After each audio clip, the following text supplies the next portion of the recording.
teman-teman, Assalamualaikum warahmatullahi wabarakatuh. Shalom, Om Swastiastu, Namo Buddhaya, Salam Kebajikan.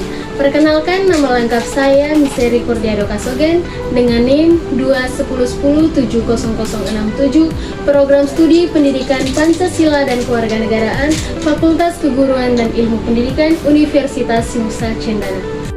Oke teman-teman, pada kesempatan kali ini saya akan membuat salah satu video orasi singkat yang berjudul Konstitusi Undang-Undang Dasar tahun 1945. Tujuan pembuatan video ini untuk memenuhi tugas ujian akhir semester mata kuliah pendidikan kewarganegaraan.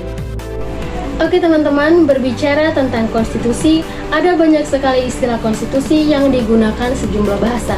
Misalnya dalam bahasa Prancis dikenal dengan istilah constituer, dalam bahasa Latin dikenal dengan istilah constitutio, dalam bahasa Inggris digunakan istilah constitution, dan dalam bahasa Belanda dikenal dengan istilah constitutie. Nah teman-teman, dari sekian banyaknya istilah ini, konstitusi memiliki arti dan makna yang sama, yakni constituer dalam bahasa Prancis yang artinya membentuk, dengan maksud membentuk suatu negara. Di samping dari segi etimologis, kita juga memahami konstitusi dari definisi para ahli. Dari sejumlah definisi yang dikemukakan para ahli, dapat disimpulkan bahwa konstitusi merupakan kerangka negara yang diorganisasikan melalui dan dengan hukum yang menetapkan lembaga-lembaga tetap atau permanen dengan fungsi-fungsi dan hak-hak dari lembaga permanen tersebut. Namun teman-teman, pada zaman sekarang ini, banyak sekali pemuda-pemudi Indonesia yang kurang mengapresiasi Undang-Undang Dasar tahun 1945 sebagai konstitusi. Maka dari itu, saya mengajak kita semua, pemuda-pemudi mahasiswa generasi milenial yang harusnya mengetahui dan memahami konstitusi negara. Sebagai generasi muda, harusnya kita perlu memahami konstitusi negara agar terhindar dari perilaku koruptif di masa mendatang. Kita sebagai generasi penerus perlu memahami konstitusi dengan baik, karena kitalah yang nantinya akan menjadi pemimpin bangsa di masa mendatang yang anti korupsi. Kita nantinya sebagai pemegang tongkat estafet perjalanan bangsa.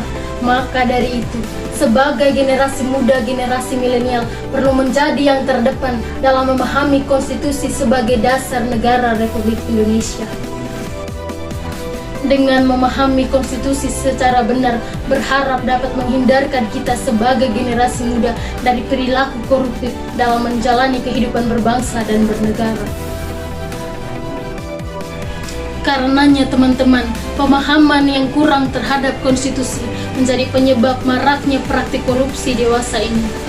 Karenanya pihaknya terus melakukan sosialisasi dan memperkenalkan konstitusi negara, salah satunya dengan melakukan sosialisasi 4 pilar kebangsaan pada seluruh komponen bangsa termasuk generasi muda milenial Indonesia. Mahkamah Konstitusi sebagai salah satu lembaga negara mengemban tugas dan kewenangan untuk menjaga norma-norma yang mengatur kehidupan berbangsa dan bernegara, menjaga agar peraturan perundang-undangan sinkron dengan konstitusi. Maka dari itu, kita sebagai kaum milenial harus memiliki orientasi ideologi bagaimana menuju bangsa yang religius, humanis, demokratis, nasional, dan adil. Namun di sisi lain, harus disadari bahwa tanggung jawab menjadikan negara sesuai dengan konstitusi tidak semata-mata hanya pada Mahkamah Konstitusi, tetapi pada seluruh rakyat Indonesia.